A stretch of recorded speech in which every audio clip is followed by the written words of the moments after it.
tokende nano kotala na kati ya Butembo ba civil population basangisaki biloko kolia pona ba militaire na ba wazalendo baza au front bakendeki kotika ngo pa ya commandant oazo kotala makambo ya commandement militaire ya zone nord et papa oyo pe papa Bruno akotala ka makambo ya commandement militaire ya zone nord azanga ki maloba te kolendisa bango koyebisa bango ke awa biso totala biso M23 te mais totala Rwanda mutazoni ko la République démocratique du Congo. Alors papa oyo commandant ya zone nord à partir de Butembo na cérémonie ya remise ya papier et pas ya ba militaire bazala front pe ba wazalendo azoko bengisa population baleka na kolobela ka penza non M23 c'est le Rwanda parce que ba onyoso bazokanga plus na kati ba frontière na kati bitumba ce sont des Rwandais na kati ba M23 baba congolais sont des plus des Rwandais. Alors tolo bakaka ke ba Rwandais bazokundisa biso na kombo ya M23 wana maluba ya papa commandant ya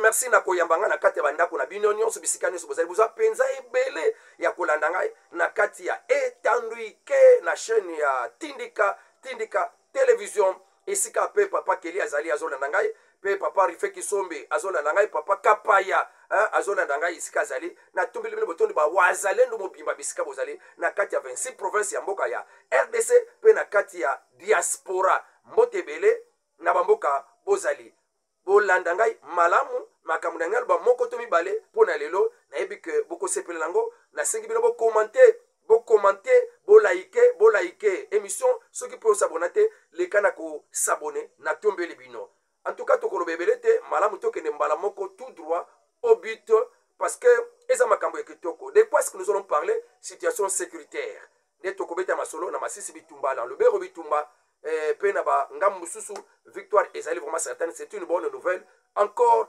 aujourd'hui ndenge nazo ko beta bino masolo awa mokola lobi le 17 janvier 2025 mokonza mboka atambola ki pona koyeba esikani ni makambo zo tambola te na ba venu na biso a remarquer makamoko catastrophique nazo bisabino moi lisolo tozonga so na sima Kagame na déjeuner diplomatique asalaki asili ko yebisa mokonza mboka ke yaza problème na makambo nyonso ba tiweri ezo sala manakata est le problème to kolo nango kolo ya bilelo wana ezande président Félix Tshisekedi yemoko alobi que solution MONUSCO ayaka kopesa biso depuis 3 décennies apesi yango te esengeli to kende koluka ba cause profonde ya conflit oyo oni akwa kopesa te toyebi ke bandakala wana président Félix Tshisekedi nano yete mais ye alobi ke mutu azoko bomisa batu lelo wana na kati ya est mutu aza na clé yango nyonso ya kobomisa batu ezande président Félix Tshisekedi wana mpona Kagame nalobi bongo mpona nini po ye Kagame ndenge ye mutu ayebi ke ayibaka na ye akotaka na Congo bapesaka nzela ayebisaka Kabila le père pona akati les 300 km aboyaka mais na kotia batiaka Joseph Kabila nde baye ko reçu na kosala ba contrat ti ko lobelango ko kotsango na kati ba constitution ke sengeli ba pesa Rwanda mabele na kati mboka ya République démocratique du Congo ba vandisa ba tuchi kuna mais lokola président Félix Tshisekedi asepeli nango te ndenge mutu vazalaki avanye lokola président Félix Tshisekedi asepeli nango te pona Kagame kozonga bitumba eza pona non au président Félix Tshisekedi alobaki pona makambu ya Rwanda avandela minere ya République démocratique du Congo wana nde abande kosala bilobela pe akomi kofinga bifinga lokola mutu aza au cours ya makambo ntango bazobunda mibale mususu makasi esili akoma asuka kawapi na mafinga libumu munene tala mutu makofi nde mais amon déjà que akomi penza na suka ya mwana ngala babelete makambo zele kana kata SNF c'est parti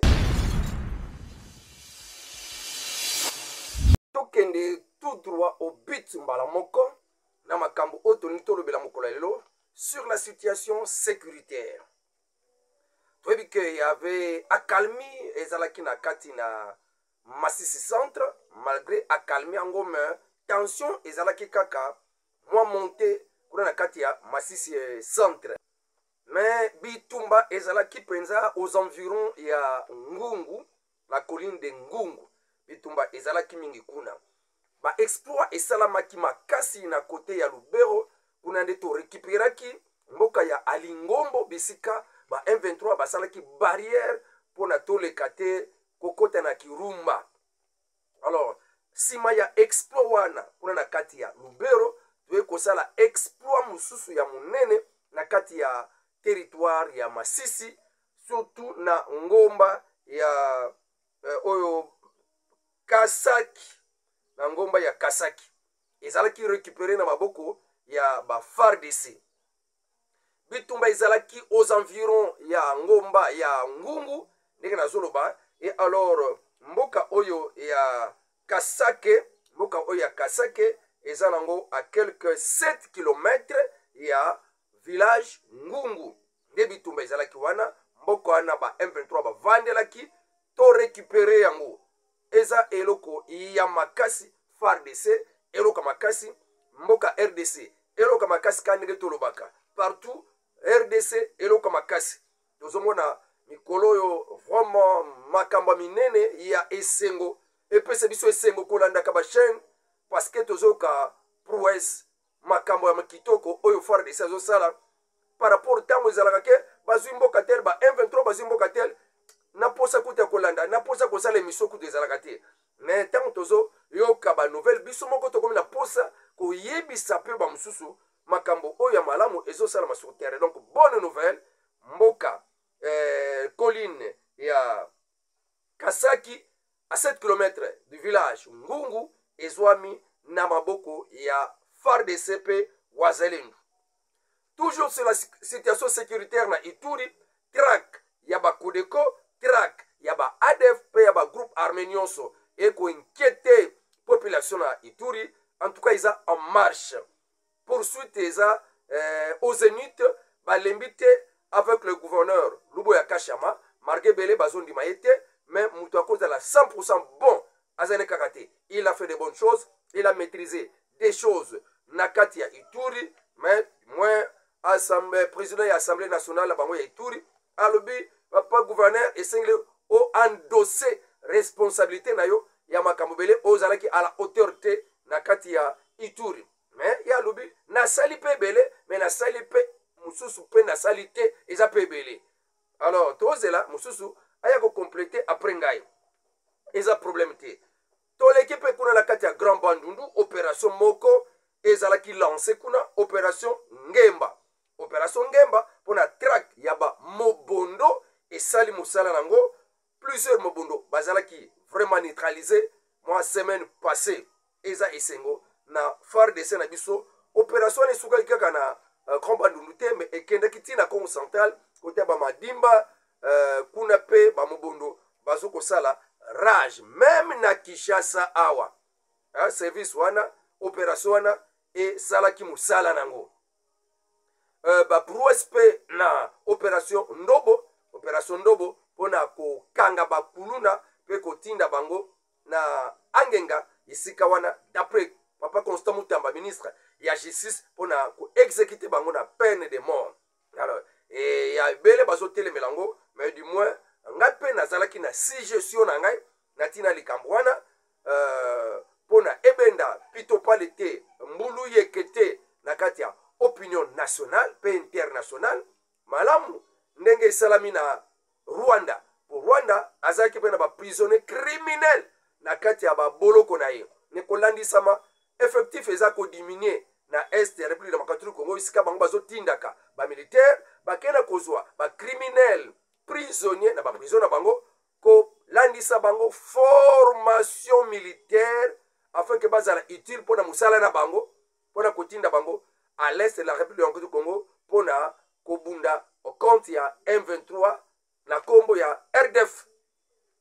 Alors ceux qui peuvent biso na ba union bazo kangama d'une manière ou d'une autre na katia makambo ya Ndobo, opération Ndobo, bakoki pe ko utiliser bango net la fois passée ba utiliser ba kuluna pona makambo ya kanya makasese oyekulu bango misala pe bakomi pe ko zala batu otindi bango ba pe étranger ba la formation ba yi awa comme bato bayekoli musala maboko baza na mama papier na bango brevet pe bakomi utile bakoko sala so babena bango te parce que alja responsable na esika na ye bazaki bakuluna lokola ba oyo. Alors ndenge toza boye tokoki mpe kosala que wana message oyo ekokomela te ya papa ministre ya justice papa Constant Mutamba to ministre ya dina nazopesa ba papa Constant Mutamba po esala polémique te pitopal te cacophonie te problème te lobby o na bamakaba droit de l'homme o CPI alandela o basalaki boye wana. C'est une idée kaka nazopesa bazwa mpe bakulunda nyonso bamemba bango na ngenga sous une formation militaire batidi bango à l'étranger même 6 mois encore pour une formation militaire, réencadrement moko ya makasi, rééducation moko ya makasi, tambako ya mbala moko na front. Alors, to kende nanu ko tala, nakati ya Butembo, ba civil, population, ba sangisa kibiloka kolia, pona ba militaire, na ba wazere ndubaza au front. Ba kende ki kotika ngo, pa ya commandant, wazo kotala makambu, ya commandement militaire ya zone nord. Et papa oyo pe papa Bruno akotala kamakambo ya commandement militaire ya zone nord azanga ki maloba te polendi sabango ko yebisa bango ke awa biso to otala biso M23 te mais to otala Rwanda mutazoni ko la République démocratique du Congo. Alors papa oyo commandant ya zone nord a partir Butembo na cérémonie ya remise ya ba bière et pas ba militaire bazala front pe ba wazalendu azoko bengisa population baleka na kolobela ka penza non M23 c'est le Rwanda parce que ba onyoso bazokanga plus na kati ba frontière na kati bitumba ce sont des Rwandais na kati ba M23 baba congolais sont des plus des Rwandais. Alors tolo bakaka ke ba Rwandais bazokundisa biso na kombo ya M23 wana maluba ya papa commandant ya zone nord. Ce sont des Rwandais qui sont plus capturés dans la frontière. Alors, on a Kata Butembo dans une cérémonie de remise des biens que la population avait récoltés pour les phares de ces offrandes et les Wazalendu. Que nous combattons pour nos terres, les terres de nos ancêtres. Non à l'agression de Kagame. Le Congo restera un et indivisible. De Maloba mais bon, on a moko na réalité.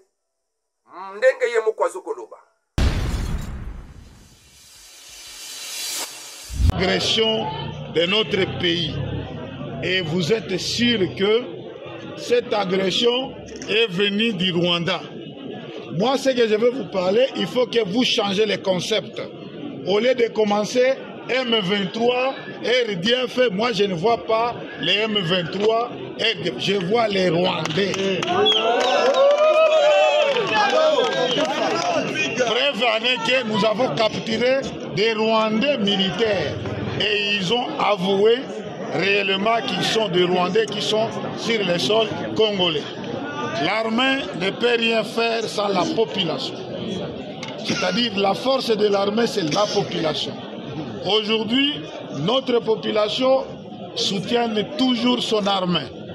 Hier, on était avec la population de Beni, ici à Lubero, et aujourd'hui, c'est la population de Butembo. Vous êtes bien représentés, les mamans, les papas et les jeunes. Là, nous vous disons grand merci, puisque vous soutenez votre armée. Vous soutenez votre enfant de Wazalendo, c'est-à-dire la synergie des forces loyalistes et les Wazalendo. Ensemble avec notre population, nous gagnerons cette opération, nous gagnerons la guerre. Si l'armée n'est pas soutenue par la population, là, nous sommes dans la division. Mais aujourd'hui, c'est prouvé noir sur blanc, la population du Grand Nord, à partir de Beni, à partir de Butembo et Lubero, cette population soutient son armée pour que nous terminons cette guerre. Et nous avons l'assurance que nous terminons ensemble cette guerre. Qu'ils veulent ou pas, nous récupérerons notre territoire, puisque c'est notre territoire. Dieu lui-même a dit, aucun pays ne franchira le territoire de l'autre pour qu'il rentre vivant. il fallait que tous ces gens qui transitent dans un territoire détruit, on les extermine, qu'ils rentrent dans les cercueils. C'est-à-dire, nous demandons à notre population. Un peu, oyo tokoki na koloba pona exhortation oyo. C'est plus nango. Papa Nabiso FARDC, commandant ya zone nord. Ya Kotiwana Lubero, Rwindi, Kanabayonga, Butembo. Alobi malam ke Rwanda azoko agressé biso. Ebele bazo kanga so bakangi mutu aza Rwanda. So bakangi mutu aza Rwanda. Plus on nyonso wana bazo kanga baza ba Rwanda. Alors, ba dénonciation eleki ebele esalaki Kagame kanda na kati ya dîner diplomatique azalaki nango a prononcé qui discours nekuna alobaki lobela contre le chef de l'État parce que a déjà dépassé na ba diplomatie chef de l'État ndenge azoko bimisa impoisa RDC bimisi jamais vu auparavant que Rwanda Kagame abimana mpoisa comme sorcier de la République démocratique du Congo. Ezo sale kanda makasi a tel point kamoni pe mikolone comme Yasuka abandi bilobela ti kokenda kofinga président Félix Tshisekedi de idiot kezano no mwana o bakoki na ko bokola bakoki na ko kamba bakoki na ko tambusa donc wana eza bilobela muto ozolo bakaza mwana bakoko tambusa muto obenga idiot mais azoko teyo panzi likolo ko kangelo nzela o sala suba sale besoin na yo o sala kana kati ya République démocratique du Congo. Donc tu comprendre que vraiment mutu enaye eza déjà en trouble pour na ba bien ba bolamu oyo azua na kati ya République démocratique du Congo. Il y a quelqu'un qui vient pour dire non, tu ne peux plus le faire. Foye bakanda Kagame azanango contre le président Félix Tshisekedi. Alors Kagame a déclaré que responsable il y a massacre nyonso na est wana c'est Félix Tshisekedi. D'après Kagame. Kagame déclare que sur la guerre de l'Est, Félix Tshisekedi est le problème et l'origine, le responsable de tueries pe ya ba déstabilisation ya est. Ah, mutaye kaka lobi guerre wane banda 30 ans, 3 décennies. C'est Félix Tshisekedi qui est responsable. Au moins déjà que papa wana mutuna ye eza déjà na kotambola à l'envers. Nous devons nous attaquer aux causes profondes du conflit. Wana d'après Kagame. Depuis 3 décennies, l'ONU, avec ses casques bleus, n'a jamais résolu le problème de la région. Alors, le problème initial pour lequel ils avaient été envoyés, pour les régler, régler en côté. Wana d'après Kagame que casque bleu et ya namboka ya République démocratique Congo pour régler problème oyo ye azobenga cause profonde ya conflit yango ba ya pona ko régler. Alors bili susu makambo ya FDLR ou baza ba génocidaire ba boma batuchi baza ba assassin basala génocide ya batuchi ba yana mboka ya République démocratique Congo baza danger ba s'organiser na kata RDC mais communauté internationale a tia bango en même peu d'égalité na ba M23 o baye pour protéger une minorité Tutsi congolais na kati ya mboka ya République démocratique du Congo. Alors wana nde Kagame azo sepela nango te pona yepe azomona ke communauté internationale azoyeba pe cause profonde wana penza te oyo bazalaka nango o batindelaka ONU MONUSCO awa na mboka ya République démocratique du Congo. Mais ayebi ne ke 3 décennies, est-ce que na 3 décennies on a kala wana tanga ONU baya pona ko luka ba cause profonde za la régler. Président Félix Tshisekedi azalaki mais pona Kagame cause profonde ba kabela bango mabele basala contrat na Laurent Désiré Kabila na Lemera et basala contrat na ba Kabila na 2009 pona ko Kabila bango mabele 2013 kakandenge moko ba Kabila bango ba 5 provinces union c'est ya est wana ba cause profonde wana esisa bitumba mais le quoi président Félix Tshisekedi ay ko ba non pona Kagame cause profonde yango te yango azolo ba ke le président Félix Tshisekedi est à l'origine pona kimia ekote na est ya mboka ya lobaki ke etali kaka Félix Tshisekedi donc alobake Kagame yaka ozo mabele oyo yaka ozo ba 5 provinces na yo ndenge boyoka na 2013 ya wana ne cause profonde wangwana allez bapesi batuchi bavandeli yango ya zo kwa eko exploiter wana pona Kagame mais eko simba te la République démocratique du Congo et pour les Congolais, pas pour les Rwandais, pas pour les Tutsis. Toi na etini moko Tutsi na kati ya ba etini banda mikanda ya kala et banda ya ba etini nyonso RDC, jamais ba Tutsi bazala. Sont des réfugiés comme des bazombo et comme beaucoup d'autres ba réfugiés ba yape na mboka na biso ko kimela. Mais bazonga na bango, mususu bazvanda, babala et ba lukela kabiso problème te. Mais il y a eu un plan avec la communauté internationale. Ba fongola bango moko couloir na opération turquoise. Ba français ba Nations Unies bazalaka ba kotsa ba utu armée ba yebaki ke ba kene ko créer des ordres et cause la prétexte pour la Rwanda pour la Kolbake. Il y a des gens qui sont venus du Rwanda ba ke ko bongama en groupe armé. C'est pour cette raison ngafuna kota na détruit bango tout ça faut tout ça ba opération pour la ko armée ya Rwanda et kota na RDC. C'était déjà prévisible et prévu. Alors Rwanda na makambu nyonso oyo RDC azosala pona ko bimisela mpoasa comme agresseur asili ko sala ba chaîne ebele ko influencer même ba opposant awa ba journaliste na bango ba koma à son service pona ko tiaka na place publique ba information ya mabe o papa Patrick Muyaya a condamné que bokeba na bino ba na ba réseaux sociaux il y a de ces chaînes et médias ebimi ya ngambu ya bango pona ko détourner attention batu pona ko envenimer ko matisa kanda ya batu parce que ba yebi ke ba kongole banga ko yoka te ko kuna bazimboka yango bakomi na lukuta mboka bazina bango te yoka kaka bazwaki kuna de pona ko mema kanda pe découragement na peuple congolais pe soulèvement yango tina ya chaîne ya banguna wana toye baka mais toza awa pe lokola ngai mwana manyanga pona ko kombolaka pe ko tiaka na place publique lukuta ya ba chaîne wana. Par exemple ba chaîne ebimisaki makambo o Kabila azana invitation pour na kati ya Amérique le 20 janvier 2025 pour ko participer à l'investiture en chef de l'État mais département américain département d'État américain asilaki ko contredire ngo ngaye pe na ebisino ke ezalaki nango lukuta c'est que ebimaki na ba chaîne ya mabe.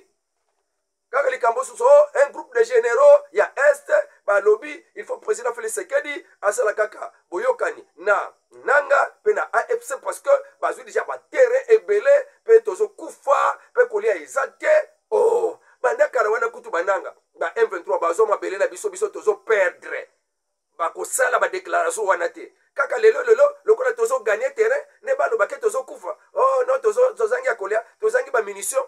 Allez, tolingi, to solana nanga, to yebi kutoke nanga ngokutu, bakangaki na bango ye, antuko somo na deja ke, eza politique ya ba chaîne wana, na ba journaux wana ya banguna, pona kulinga ko démoraliser peuple congolais, to siliki la mkonza mboka, biso to lobaki, yo lobaki, nani ezate, kosolo te la ba M23 sikoyo, ne balinga ki esa bane wana. Mais to lobike, ba message ya lokuta, e wuti na ngambu wana. Po déjà ba journaliste moko ya bakatumbi balbanda ko déjà ko diffuser yango.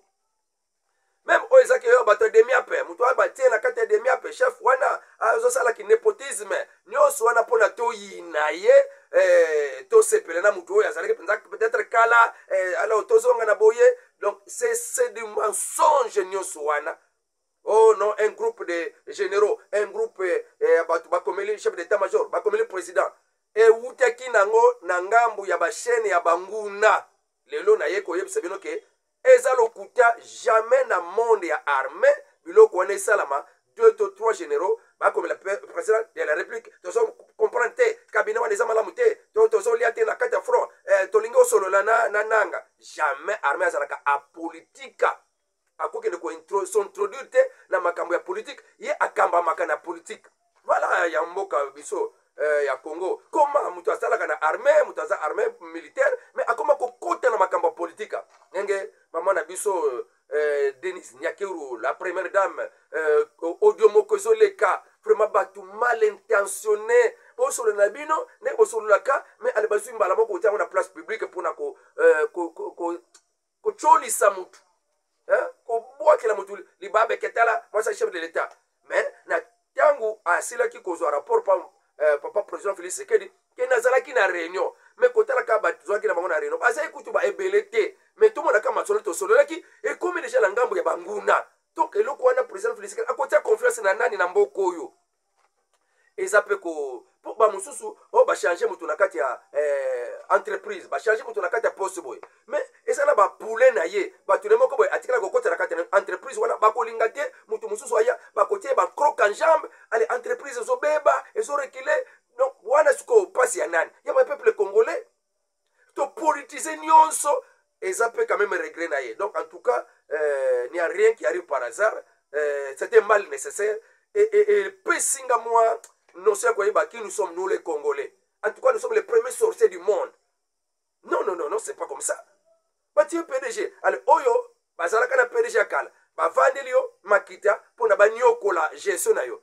peuple congolais les souffrir oya militaire otoya réunion konza mboka tieli belo confiance parce que bamilitaire bazalaka moko apolitique président nyonso akoya tata nyonso akoya tata papa nyonso bakobala pa mama papa et puis non vous êtes une confiance na oya kala vous êtes une confiance na makambo na ndenge na bino mboka eza penza en danger on ne peut pas marcher comme ça alors bachaîne wana nyonso totelemeli yango ya lokuta ntango nyonso soki likambo ya lokuta ya tokokotela yango na suku ya laboratoire to examiner tokoyebisa bino ke non ça rejeter ça euti na kati ya bachaîne ya banguna mpona tosukisa dernier sujet na biso président Félix Tshisekedi azalaki na tourné mpona kotala voirie banzela babalabala surtout côté ya Gombe Kasavubu mpona koyeba kotala makambo ndenge ezotambola ti côté ya Zandu ya sika.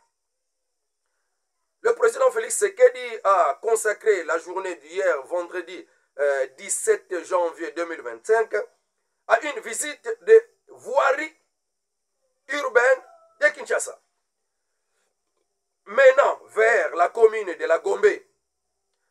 Cette visite a commencé sur l'avenue Kasavubu, tronçon compris entre l'avenue Commerce et Rwakadingi, autour du nouveau marché central de Kinshasa-Zandu. Au cours de cette inspection, le chef de l'État a constaté avec regret l'insalubrité dans les avenues envahies de déchets, des marais et des vendeurs, par des vendeurs. La situation est similaire dans d'autres avenues comme Kabambare, Itaga, Kasavubu, Sendwe, Croix-Rouge, Bokassa, Wangata, sans citer les autres. Malade moko balabala salité, balabala nyose koma Wenze, koma Zandu. Bakoboka milangi, bakoboka matiti, talaka Zandu ezalaka salité. Suko balabala nyonso bakomisa ngo Zandu. Alors nous serions quel pays? Pe salité wana bato bakombolaka bazalaka te batika kaka wana babwaki na kati ya rigole na kati ya caniveau. Alors samedi jour asala ngo bazwi yango so na kati ya caniveau babwaki na prince. C'est ça les Congolais. Donc tozalaka na babonbon eloko nini ezalaka na kati instinct au cerveau. Et bato bakambaka basala ngo bazalaka te ba bourgmestre dégagé de leur fonction bavandi kaka wana zo za salaire na fin du mois. Atalaka commune ayete et donc inutile la kozala ba bourgmestre. Comment nakati ya oza bourgmestre ya telle commune mais ba salité ça ne te dit rien. Oza kosala mosala nini kuna. Donc il faut arrêter le gouverneur, non, le bourgmestre. Parce que ezana no bango, ba chef de quartier, ba chef de riz, ba pesa rapport wap, mboka eza salité, et ba sali le côté, et chaque samedi il y a des salons. Salon ezo salama, ba ozo ma tiki na kata kanifo ko boa kona makadam, ba tiki bongo. Et mvula tango goya, poto makadam, et komi poto, et c'est comme cela. Makadam ba kanifo, kangama la ngope, muto akipakate, ala de la nano, ba sala salango, bazozo ba mbongo ya jola salango ba police bazozo mbongo. Donc complicité moko ya salité mboko. Or que présence de Satan et banaka na salité. Wole mboko ezaka salité, il y a des mois avant de la wan. Donc mboka Congo penza Satan a vandé lango penza donc ya kosakanate. Même l'église moko ya Rose Croix. Ba ebi que présence et salité, c'est la présence de Satan. Alors, Luka Kabaza la propre, fleur, il faut la propreté et c'est l'absence de Satan. Parce que même des motos dans l'église, mais c'est quoi? Ce sont des microbes.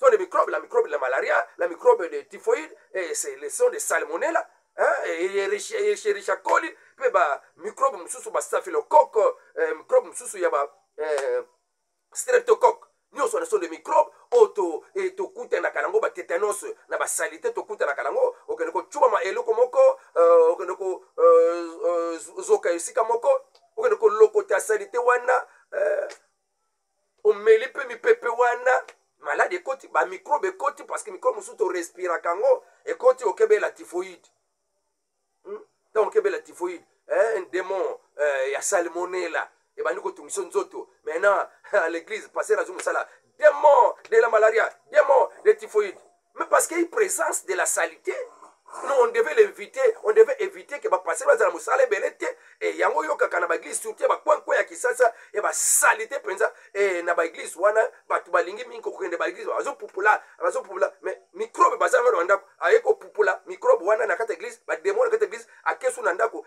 il est avec ce démon en tout cas nayebika mboka oyo peut-être bato bavandela yango na krisi na bundoki balingaki ke salite ezalaka. En tout cas, il faut corriger les gouverneurs, les bourgmestres, les chefs de riz qui ne font rien pour la propriété, domaine ou à service, à hygiène. Vraiment, on vend des mikake, des biloko exposés, des nzinzi, des Thompson. On achète quoi? Agent, il y a l'État, pour recadrer biloko. Non, non, non. Chef de l'État, il vraiment déçu na kota la mboka. Ndenge komi. Côté Ambola. Bon, na babeleli dollar babeli papa gouverneur azokosa yo bato oyo mpe azosala na ye mpe bazokosa ye bon tona na mwa image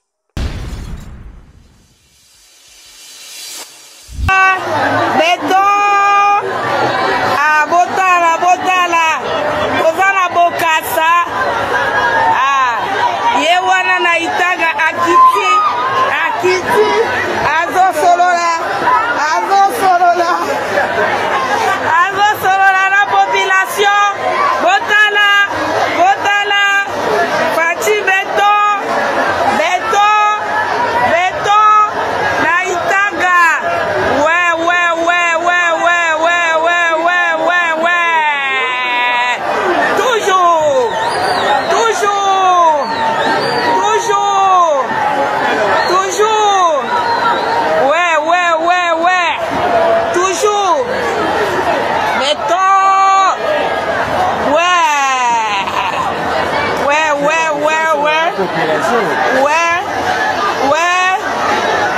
toujours botala kiti awa na itaga azosolola na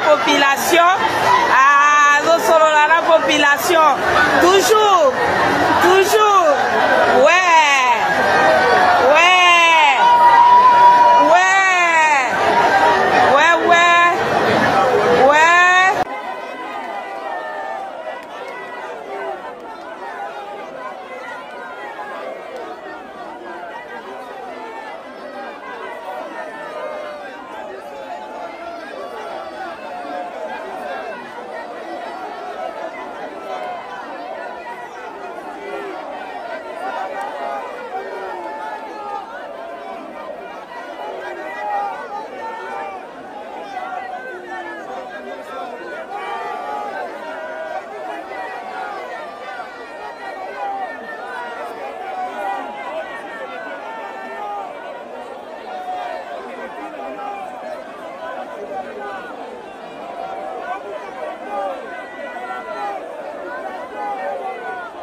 lelo tokomi na biso na suka na tombeli bino botondi mpona kola na nga bande bandeleki no suka na bokemi na nyonso na lingi kaka botya commentaire parce que eza na posa commentaire wana esalaka ngai esengo tona tangaka moko na et like yango pe na aimé yango pe ngai pe na emaka mo ba commentaire na bino botiaka wana emaka ngo ndenge pe bino bo emaka émission onga na salaka. Donc je vous en prie aimez l'émission, je vous en prie liker l'émission, je vous en prie partager l'émission et koyeba na ko s'abonner soki ou s'abonner na noter avec Dieu nous ferons des exploits. Au revoir.